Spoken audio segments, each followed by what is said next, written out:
हरे कृष्णा। आप सभी को आज का भागवतम कक्षा में स्वागत है। तो कक्षा की शुरुआत मंगलाचरण से शुरू करते हैं।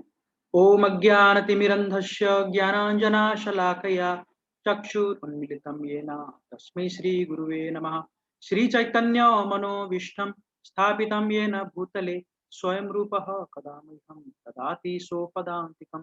वन्देऽहं श्रीगुरो श्रीयुतापदकमलं श्रीगुरून् वैष्णवांश्च श्रीरूपं साग्रजातां सहगण रघुनाथान्वितं तं सजीवं साद्वैतं सावधूतं परिजनसहितं कृष्णचैतन्यदेवं श्रीराधाकृष्णपादा सहगण ललिता श्रीविशाखान्वितं च हे कृष्णकरुणासिन्धु दीनबन्धु जगत्पते गोपेश गोपीकान्त राधाकान्त नमस्ते।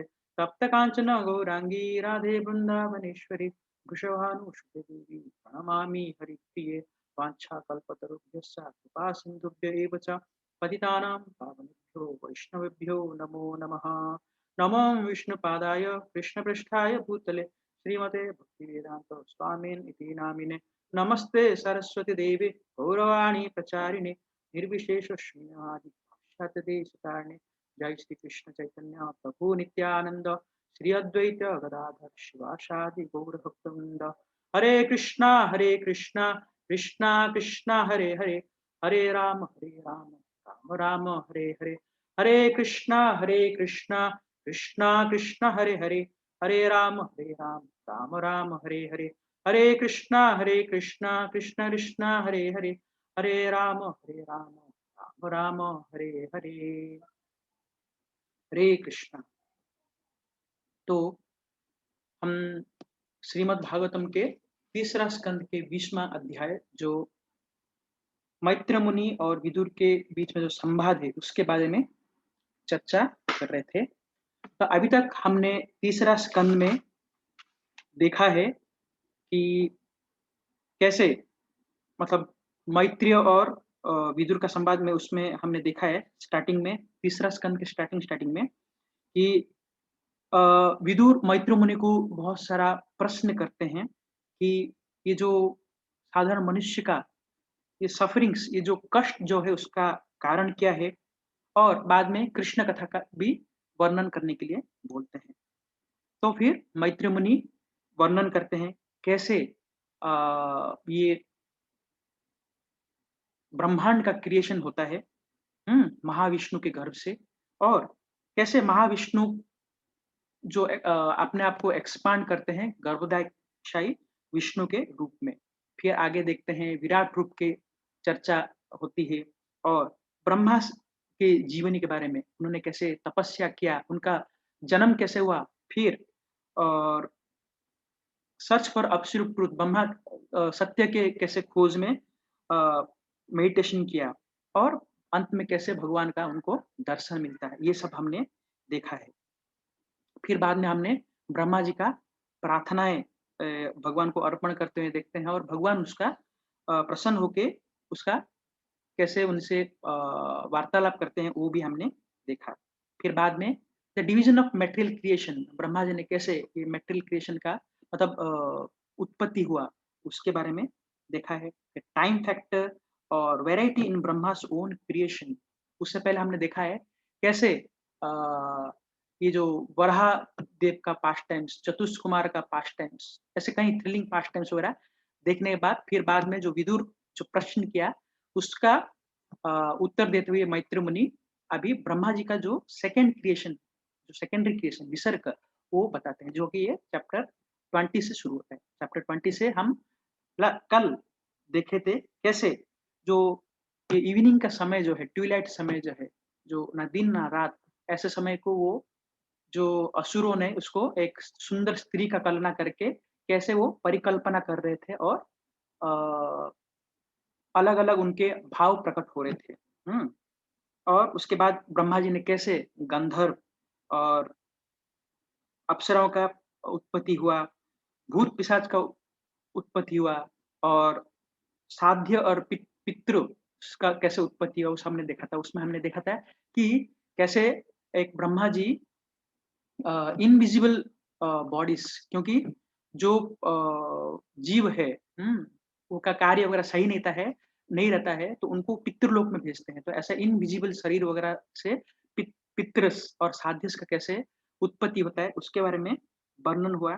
और सिद्ध और विद्याधरस और किन्नर और किम पुरुष, जिसमें हमने देखा है कि जो भगवान के लिए जो नृत्य वगैरह करते हैं, वो संगीत वगैरह करते हैं, वो साधारणतः हमको भगवान के लिए ही प्रसन्नता के लिए संकीर्तन और उनके प्रसन्न के लिए हमको मंदिर में नृत्य करना चाहिए। ये सब देखा था और हमने सब के ब्रह्मा का क्रिएशन में देखा है कि ब्रह्मा जी कैसे उनको हर स्थिति में कुछ न कुछ कष्ट हो रहा था, चाहे वो असुर लोग हो या भूत या पिशाच हो, सब उनको इधर खाने के लिए या उनके साथ मैथुन संबंध करने के लिए ऐसे प्रयास कर रहे थे। तो ब्रह्मा जी को ऐसे कष्ट का मतलब भगवान का ही कार्य पालन करते हुए ऐसे कष्ट करने पड़े, तो हम भगवान की जो मतलब भक्ति में जो हम भगवान का भक्ति करते हैं, तो उसमें भी हमको कई सारा कष्ट आएँगे। तो उसको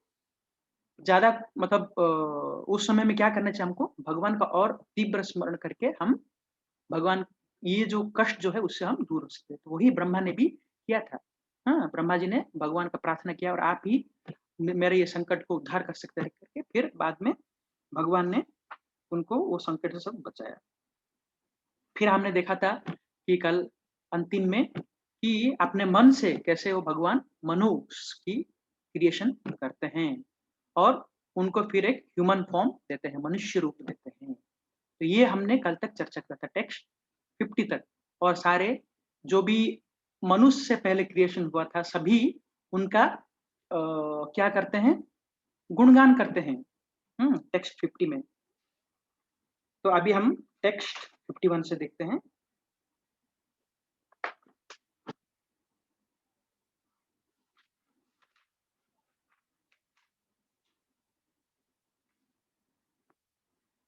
टेक्स्ट 51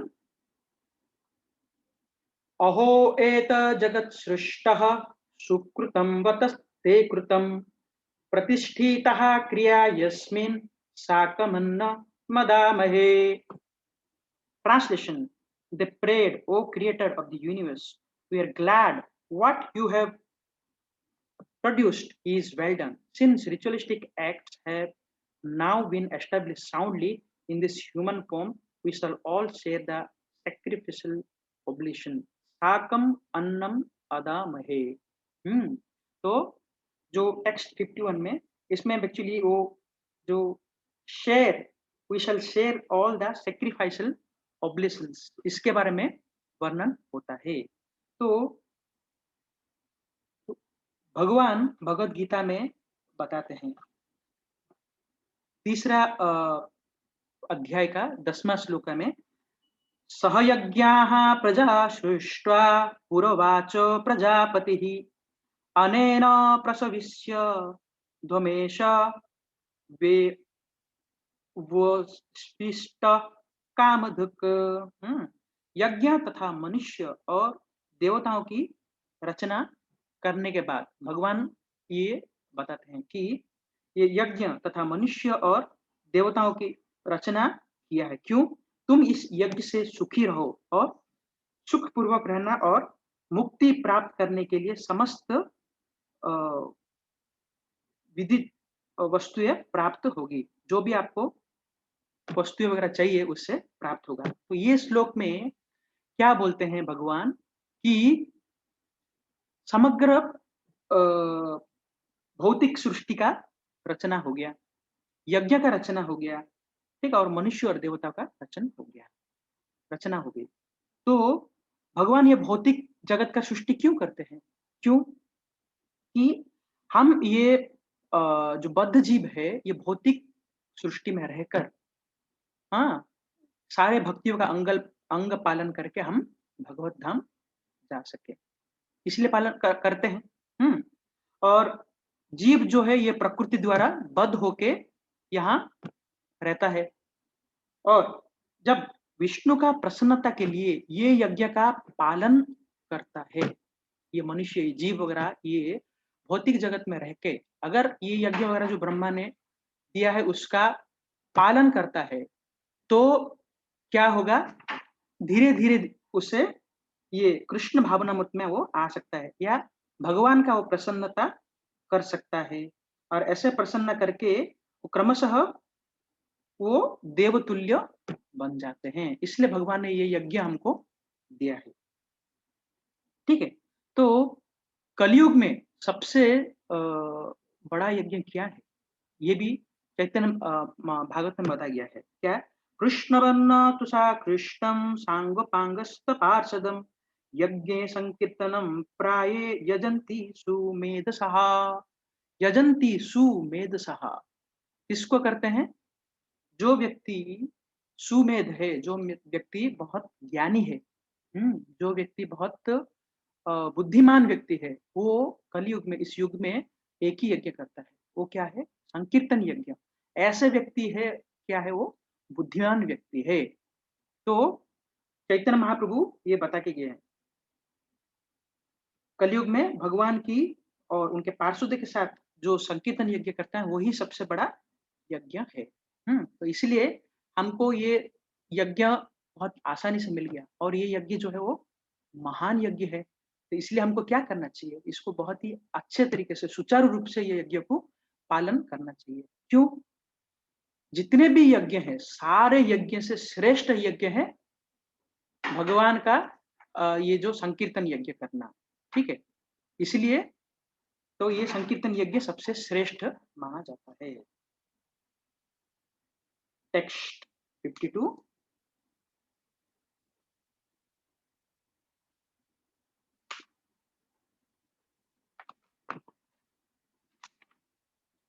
तपसा विद्यया युक्तो योगिनः सुसमाधिना ऋषीनूर्षि ऋषिकेशः ससज्ज विमता प्रजः। Having equipped himself with austere penance, adoration, mental concentration and absorption in devotion, accompanied by dispassion and having controlled his senses, Brahma, the self-born living creature, evolved great sages as his beloved son. ठीक है? तो text 52 में ब्रह्मा क्या करते हैं? Great sages, बड़े-बड़े मुनि ऋषियों का उत्पत्ति करते हैं। कैसे?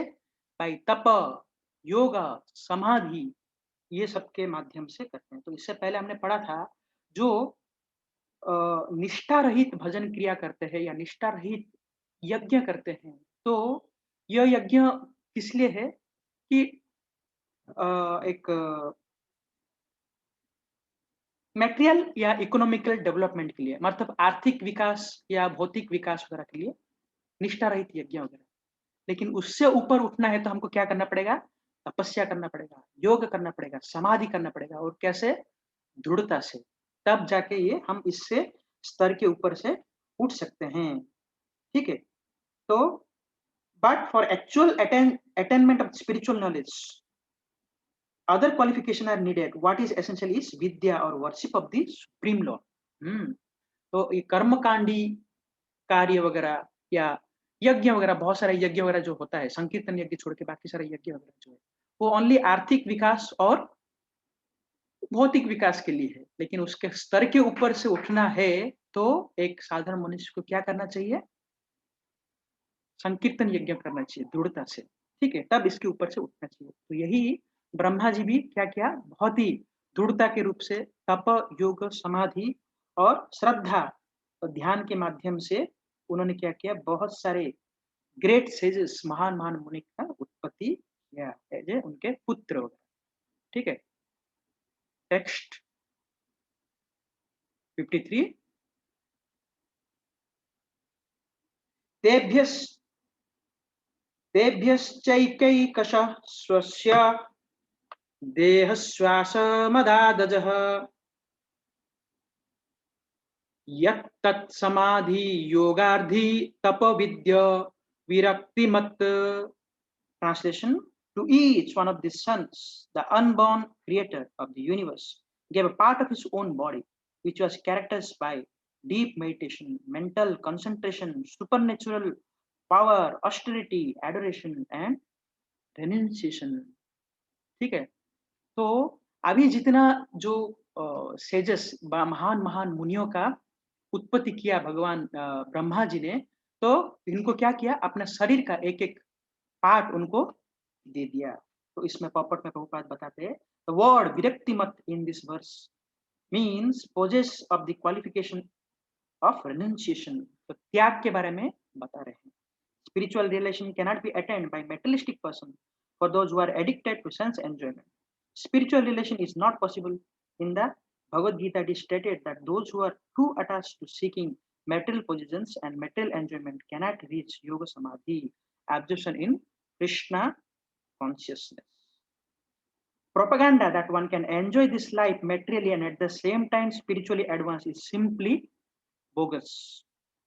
The principle of renunciation are four: to avoid illicit sex life, to avoid meat eating, to avoid intoxication, to avoid gambling. These four principles are called tapasya or austerity. To absorb the mind in the supreme in Krishna consciousness is the process of spiritual realization.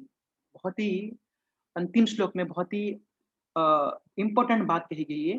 तो यहाँ जो विरक्ति मत करके जो शब्द का प्रयोग किया है, ये बहुत ही इम्पोर्टेंट है। ठीक है? तो इसमें जो एक्चुअली स्पिरिचुअल रियलाइजेशन के लिए क्या चाहिए? त्याग। त्याग के बिना हम कभी भी अ, ये जो आध्यात्मिक साक्षात्कार जो है, भगवान का साक्षात्कार कभी भी नहीं कर सकते, है कि नहीं? कभी भी हम जो है मटेरियल एन्जॉयमेंट भी साथ में जाना चाहिए और भगवान का भक्ति की भी कंसंट्रेशन के साथ कर सकता है। कभी हो सकता है? कभी नहीं। हाँ, भगवान का अगर हम एकाग्रता से भक्ति करना है, तो ऑब्वियसली हमको क्या करना पड़ेगा? ये जो मेटल अटैचमेंट जो है, भौतिक चीज़ों का जो आसक्ति है, उसको धीरे-धीरे हमको त्यागना पड़ेगा। तब जाके ही हम स्पिरिचुअल पाथ में जो है, प्रोग्रेस कर सकते हैं। ठीक है? तो ये जो ये दोनों एक-दूसरे से डिपेंडेंट है। तो ये त्याग का जो चीज़ है और भगवत भक्ति जो है, ये एक-दूसरे से बिल्कुल डिपेंडेंट है। ठीक है? तो दोनों पैरेलली चलते हैं। कभी हम नहीं बोल सकते कि मतलब त्याग और ये जो भगवान का भगवत भक्ति जैसे ट्रेन का 2 पैरेलल ट्रैक्स है। एक ट्रैक पैरेलल नहीं है तो ट्रेन आगे बढ़ सकता है क्या? नहीं। तो इसलिए एक तरफ त्याग और दूसरी तरफ भगवत भक्ति अगर पैरेलली चलेगा तब हम भगवत भक्ति कर सकते हैं। ठीक है? और इससे हम कैसे पता कर सकते हैं कि हमारा भक्ति का प्रगति हो रहा है? जब हमारा त्याग धीरे-धीरे बढ़ेगा, हर चीज़ में अनासक्त रहेंगे, जो भौतिक चीज़ों में, तो उससे हमारा हम अपने आप को देख सकते हैं, कल्पना कर सकते हैं। तो भौतिक आध्यात्मिक चीज़ में प्रगति कर रहे हैं या नहीं कर रहे हैं, उसका कल्पना किससे कर सकते हैं? हमारा त्याग की भावना से। ठीक है? तो भगवद गीता में 6.1 एंड 2 में ये रेनुंसिएशन त्याग के बारे में भगवान बहुत अच्छी तरह से बताते हैं। तो वो श्लोका मैं थोड़ा आपके साथ बताना चाहूँगा। अनाश्रितः कर्म श्रीभगवान् उवाच अनाश्रितः कर्मफलं कार्यं कर्म करोति यः स सन्न्यासी च योगी च नानिरग्निन चाक्रियः। तो क्या है? अनाश्रितः कर्मफलं कार्यम।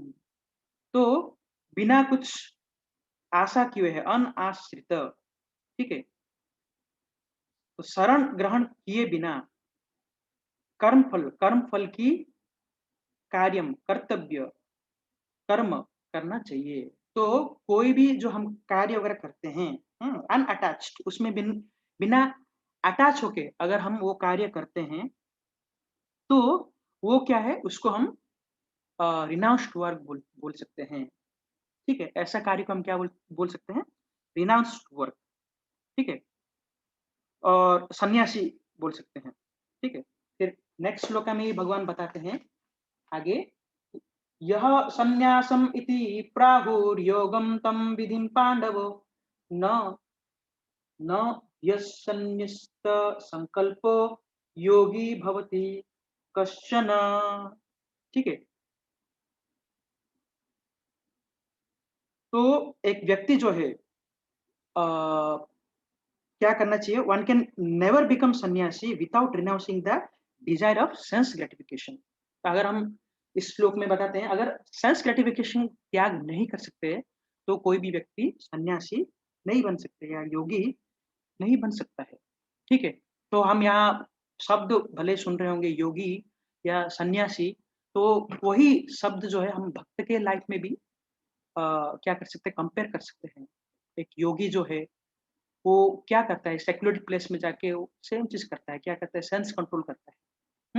एक एकाग्रता चित्त मन से वो भगवान की ध्यान करता है। ये सब प्रोसेस है। बट भक्त भी क्या करता है, वो भी भगवान का एकाग्रता करता है, भगवान का नाम वगैरह जप करके। तो तो ये रिनॉन्सिएशन जो है, त्याग जो है, ये ऐसा नहीं कि सारा जो एक्सटर्नल अटैचमेंट है, हमारा भौतिक इच्छा वो सब त्याग दिया मतलब हम त्यागी हो गए। नहीं, बट अगर हम सेल्फिश इंटरेस्ट हमारा कोई इच्छा नहीं, बिना इच्छा के सेल्फ इंटरेस्ट मतलब कोई मोटिव के बिना अगर हम क्या करते हैं, भगवान कृष्ण के लिए काम करते हैं, तो भी वो हम रिनाउंस ऑर्डर या त्याग का परिकल्पना उसको वो सब को बता सकते हैं, उस कार्य को बोल सकते हैं त्याग, ठीक है? तो ऐसा है। तो योगी भी वॉलंटरीली एक्सेप्ट करता है, तपस्या करता है और एक भक्त भी तपस्या करता है, ठीक है? तो जैसे हम देखते हैं भक्त का तपस्या मतलब एक ध्रुव महाराज हाँ, खाली 5 साल के वयस में वो अ, तपस्या करने के लिए निकल गए वन में और नारद मुनि के इंस्ट्रक्शन से वो बहुत दृढ़ता से तपस्या करके मात्र 6 महीने में वो भगवान का दर्शन कर पाए। कैसे? पहले महीने में 3 हर 3 दिन में फल खाना, फिर हर 6 दिन में क्या करना फल खाना, उसके बाद घास और पत्ते वगैरह खाना दूसरे महीने में, फिर तीसरे महीने में घास और पत्ते खाना और उसके बाद पानी पीना, उसके बाद खाली हर 1 महीने में वो क्या करते थे ओनली साँस एक बार लेना, हर दिन में 1 बार। तो ऐसा करके 6 महीने में वो भगवत का साक्षात्कार सके, ठीक है? तो ऐसा ध्रुव महाराज के जैसे तपस्या करना तो बहुत डिफ़िकल्ट है, आसान नहीं है। तो लेकिन चैतन्य महाप्रभु के कृपा की वजह से हम अ, क्या कर पाए, इतना जो कलयुग का महान यज्ञ जो है, हाँ, नाम संकीर्तन यज्ञ जो है, बहुत आसानी से मिल गया। हाँ, और फिर भी मतलब जो कि इतना आसान नहीं है, भगवान का जो स्मरण करना, भगवान को साक्षात करना, लेकिन खाली भगवान का नाम लेने के मात्र से हम क्या कर सकते हैं, वही जो सालों-साल भर पहले योगीस वगैरह तपस्या करते थे, हज़ार सालों तक, हाँ? वो हम प्राप्त कर सकते हैं। इसीलिए ये कलयुग इतना महान स्वर्ण अवसर बोला जाता है कि स्वयं देवलोक से जो भी ऊपर के लोगों से देवी-देवताओं भी चाहते हैं कि हमको भी मनुष्य जन्म मिल जाए, क्योंकि वहाँ मटेरियल एन्जॉयमेंट इतना उधर आनंद है कि भगवान का स्मरण करना बहुत ही कठिन है। और यही हमको बहुत आसानी से कर सकते हैं। क्यों? इतना मर्त्य लोग यहाँ जो पृथ्वी लोक में इतना कष्ट है और कि यहाँ लोग कितना भी आनंद हो, फिर भी उसको वो कष्ट में जीवन यापन कर रहा है। तो ऐसे जगह पर भगवान का नाम स्मरण करना और भगवत धाम भगवान का अंगों का पालन करके भगवत धाम जाना बहुत ही आसान है, जो कि वहाँ पॉसिबल नहीं है। वो हज़ार उनका आयु बहुत है, उनको कोई बीमारी नहीं होता, कुछ नहीं होता। फिर भी वो भगवान का भक्ति नहीं कर सकते। क्यों? वहाँ इतना आनंद, इतना चीज़ है, बहुत सारा उपभोग करने की चीज़ है। तो इसलिए जो त्याग जो है, बहुत ही इम्पोर्टेंट चीज़ है, वो त्याग की भावना उनमें नहीं निकलते। सेल्फ ग्रेटिफिकेशन के लिए इतना इम्पोर्टेंट चीज़ उधर अवेलेबल है, ठीक है? तो ध्रुव महाराज का ऐसे जो तपस्या वगैरह जो है, वो करना इस युग में पॉसिबल नहीं है।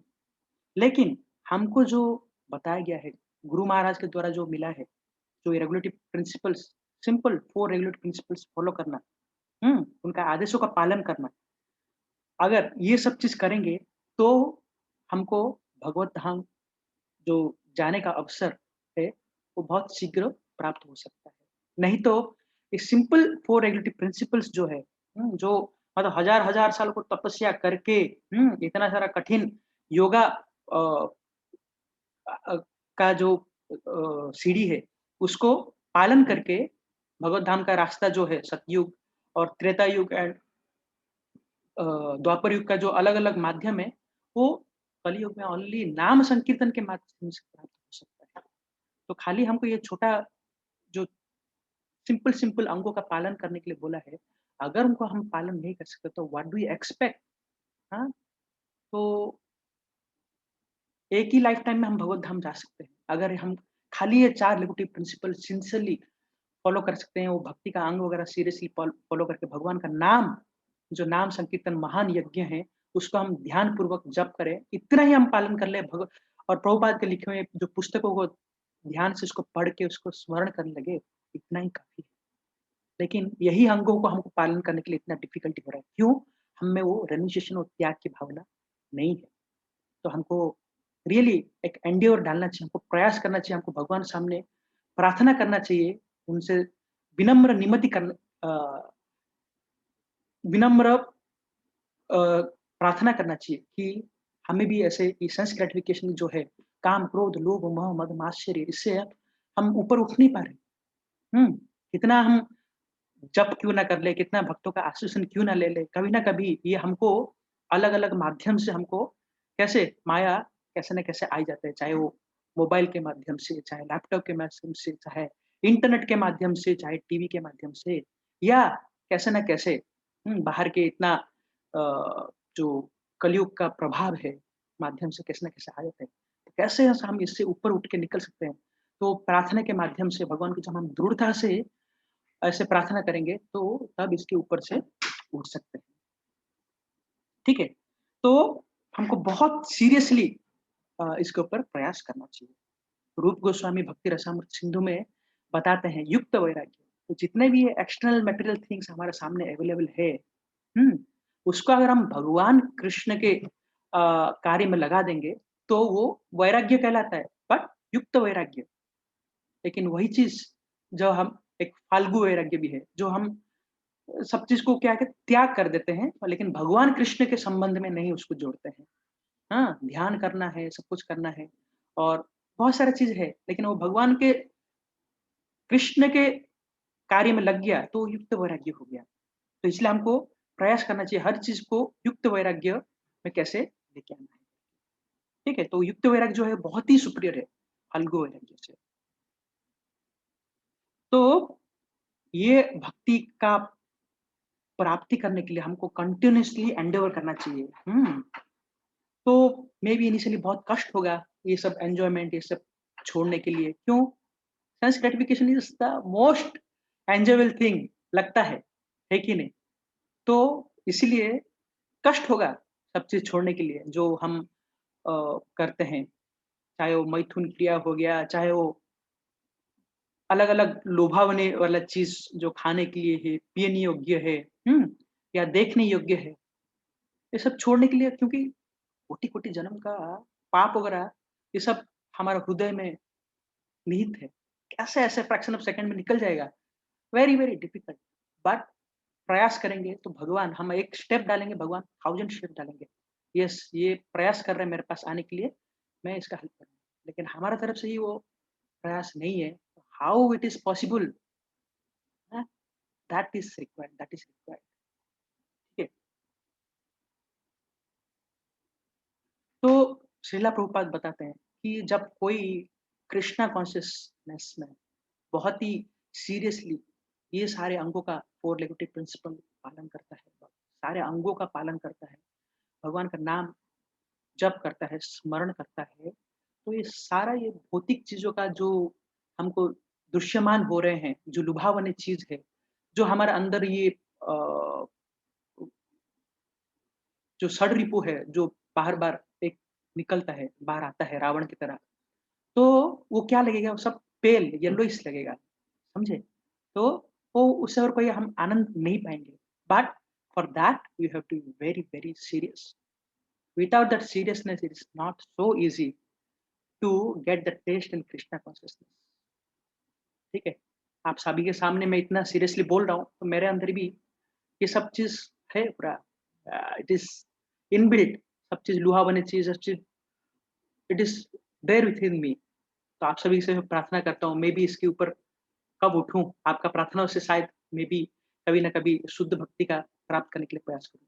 तो आप सभी से प्रार्थना करता हूँ कि आप भी मेरे लिए प्रार्थना कीजिए ताकि मैं भी सबसे ऊपर उठ सकूँ।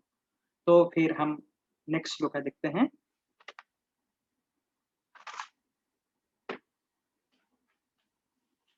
तो ऐसे ब्रह्मा जी अपना सारा क्या बोलते हैं, एक-एक अंग वगैरह देते हैं और सारा मुनि ऋषियों का उत्पत्ति होता है। फिर हम पढ़ेंगे, नेक्स्ट जाते हैं टेक्स्ट।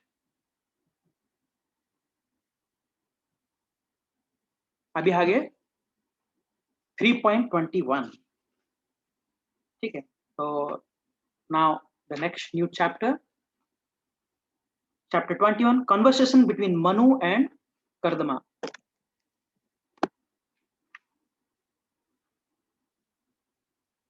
विदुर उवाच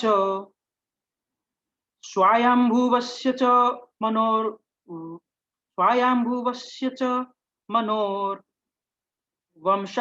परमः सम्मतः कथ्यतां भगवन् यत्र मैथुनेनोऽधिरे प्रजः।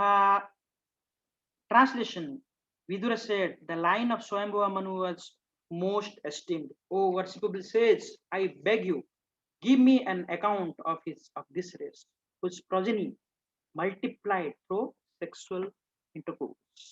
ठीक है?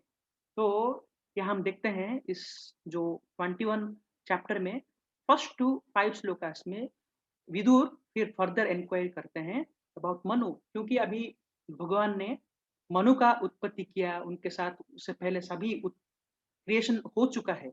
तो अभी विदुर ये जो मनुष्य क्रिएशन हुआ उनके बारे में उनको इंक्वायरी करते हैं। 6 टू 12 में देखते हैं, कर्दमा गेट्स लॉर्ड्स दर्शन। कर्दमा मुनि कैसे भगवान का दर्शन पाते हैं। फिर कर्दमा मुनि के प्रार्थना है 13 से 22, 23 से 32 लॉर्ड स्पीक्स टू कर्दमा। कर्दमा मुनि बात उनसे वार्तालाप करते हैं भगवान से। फिर 33 से 37 श्लोका में देखते हैं लॉर्ड डिपार्ट्स, मनु अराइव्स। ठीक है? तो लॉर्ड प्रार्थना चले जाते हैं और मनु आते हैं। फिर बिंदु सरोवर के बारे में 30 to 44 and 45 to 49 Kardama received Manu. Manu को कैसे वो रिसीव करते हैं वो text 1 to 5 Vidura's enquire about Manu. ठीक है? तो ये फर्स्ट श्लोका में हमने देखा है कि विदुरा पूछ रहे हैं कि ये स्वयंभुवा मनु जो है जिन्होंने ये प्रजनन का क्रिया आगे बढ़ाया, वो सबसे वर्शिपेबल सेज है, बड़े सेज है। तो मैं आपको क्या करता हूँ, पूछ रहा हूँ प्लीज़ मुझे इनका जो वंशज के बारे में बताइए। ठीक है? तो which progeny multiplied through sexual intercourse. तो क्या इधर विदुर मैथुन क्रिया के बारे में जानना चाहते हैं? नो। ये देखिए आगे प्रभुपाद जी बताते हैं।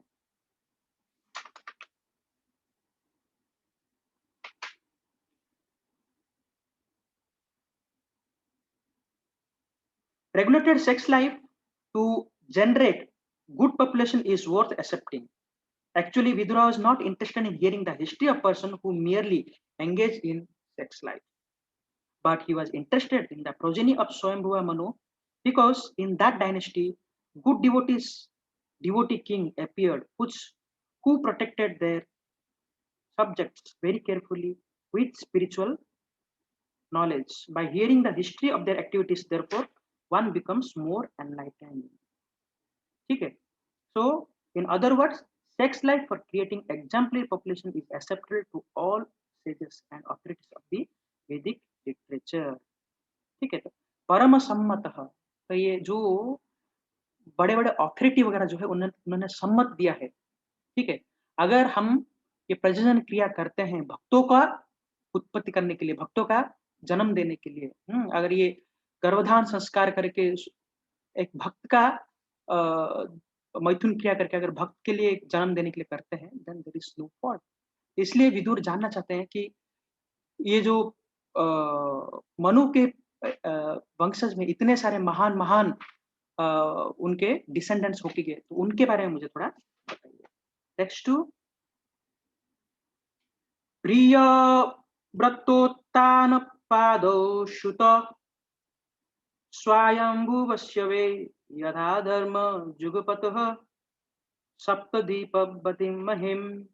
The great sets, the two great sons of Swayambhuva Manu, Priyavat and Uttanpad, ruled the world, consisting of 7 islands, just as according to religious principle. तो स्वयंभुव का मनु जो है, प्रियवत और उत्तानपाद, कैसे ये अ, समग्र पृथ्वी लोक को क्या किया, प्रोटेक्ट किया, उनका कैसे रक्षा किया और कैसे उन्होंने चलाया, राज्यभार संभाला, वो बता रहे हैं।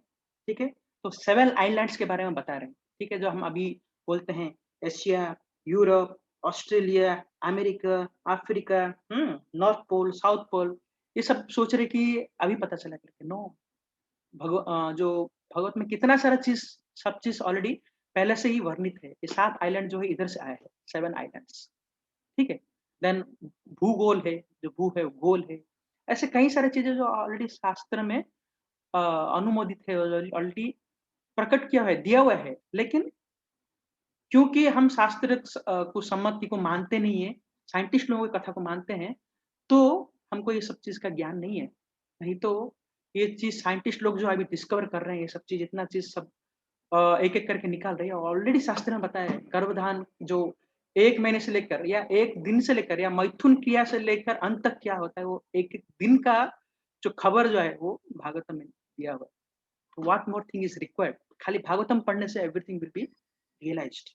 बट दैट अंदर के अंदर मतलब अपने हृदय के अंदर दैट कौन कहती है, क्या बोलते हैं, दैट डिटर्मिनेशन एंड या I am not finding that word, not determination, मतलब आपके अंदर वो अ, ग्रहण करने के लिए आपको अंदर वो दृढ़ता होना चाहिए। ठीक है? ये सब चीज़ है, सत्य है। ये कोई पौराणिक कथा नहीं है, जस्ट ऐसे लिखा गया है। समझे? Then you will find everything, the knowledge जो साइंस में है, everything you will find it, सब मिलेगा। ठीक है? टेक्स्ट 3 तस्य वे दुहिता ब्रह्मन् देवहूति विश्रुता पत्नी प्रजापतेरुक्ता कर्दमस्य त्वया नघा। O holy Brahmana, O sinless one, you have spoken of this, of his daughter, now by the name Devhuti, as the wife of this sage Kardama, the Lord of created being। ठीक है? तो अभी आपने देवहूति और कर्दमा के बारे में बताया, तो वो भी मुझे थोड़ा बताइए। ये सब मनु के वंशज जो है, उत्तानपाद, प्रियव्रत, देवहूति, कर्दम मुनि, तो इन सब के बारे में मुझे बताइए। कर्दम मुनि क्या थे? महायोगी थे। और देवहूति क्या थे? योग लक्षण। ठीक है? तो यहाँ जो स्वयंभुवा मनु इतना जो आ रहा है, तो हम देखेंगे कि ये जो स्वयंभुवा मनु जो है, भगवान के एक दिन में कितने बार आते हैं? 14 मनुष्य आते हैं। तो 1 साल में कितना हो गया? 5040। और ऐसे ब्रह्मा जी का 100 साल है, ऐसे देखेंगे तो कितना हो गया? 5,04,000 मनुष्य एक ब्रह्मा का पूरा अवधि में आते हैं। ठीक है? तो ऐसे वो 14 मनु जो है, उनका नाम है स्वयंभुवा मनु, स्वरोचिषा मनु, उत्तमा मनु, तमसा मनु, रैवत मनु, चक्षुषा मनु, हाँ, वैवस्वत मनु, सावर्णी मनु, दक्ष सावर्णी मनु, ब्रह्म सावर्णी मनु, धर्म सावर्णी मनु, रुद्र सावर्णी मनु, देव सावर्णी मनु एंड इंद्र सावर्णी मनु। तो जो वैवस्वत मनु, स्वयंभुवा मनु, ये सब हम सुनते हैं। ठीक है? तो जब वराह जी का समय था, तब स्वयंभुवा मनु थे। ठीक है? तो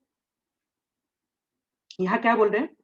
तो ये जो मनु के वंशज वगैरह जो है, तो हम अभी देखते हैं कि ब्रह्मा ब्रह्मा से चतुष्कुमार जो आए हैं, और जो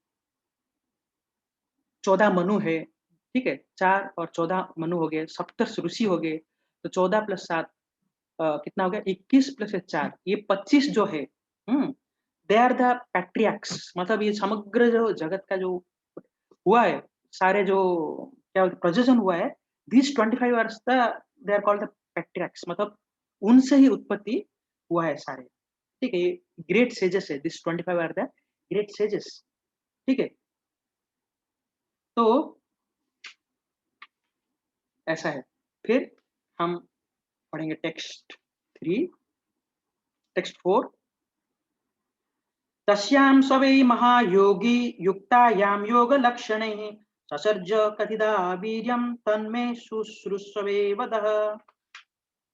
How many offspring did that great yogi beget through the princess who was endowed with eightfold perfection in the yoga principles? Oh, pray, यहाँ मिस्टेक है, वो please tell me this for I am eager to hear. ठीक है, तो ये देवहूति के बारे में और कर्दमा मुनि के बारे में वो पूछ रहे हैं, उनके बारे में मुझे थोड़ा बताइए करिए। तो हम देखते हैं कि जो योगा में क्या है, जो सबसे पहले यम, नियम, आसन, प्राणायाम, प्रत्याहार, धारणा, ध्यान, समाधि, ये सब योगा के अलग-अलग स्टेजेस है। तो is it the goal of the yoga? खाली ऐसे करके ये समाधि स्टेज तक पहुँचना? नो। इज़ स्टार्टिंग से आप देखेंगे तो धीरे-धीरे क्या है, आजकल जो मॉडर्न जो योगा गुरुस योगा जो बोलते हैं, they are just on physical level. Yoga is yuj, comes from the word yuj, just भगवान का संपर्क प्राप्त करना। तो इसके ऊपर कहीं आगे है, समाधि से ऊपर भी क्या है, अ, योगा सिद्धिस वगैरह है, जो हम उस क्या बोलते हैं, अष्ट सिद्धिस बोलते हैं। हुँ, फिर अ, और महायोगी, हुँ, और ऐसे अलग-अलग स्टेजेस वगैरह है। ये जो योगा का जो 8 जो सीढ़ियाँ है, उससे ऊपर जो है अष्ट सिद्धि है, उससे ऊपर फिर क्या है, महायोगी, ऐसे महान-महान मतलब ऊपर-ऊपर लेवल तक है। लेकिन चाहे वो कितने भी लेवल में हो, योगी का स्टेज में देखोगे तो, और एक भक्त जो है, जो भगवान को ऑलरेडी अपने जीवन में पा लिया है, प्राप्त कर लिया है। हर निरंतर वो भगवान को स्मरण कर रहा है, भगवान को देख रहा है, हर चीज़ में वो भगवान का स्मरण कर पा रहा है। He is the greatest than the greatest yogi, समझे ना? That is the very important lesson we can see from here.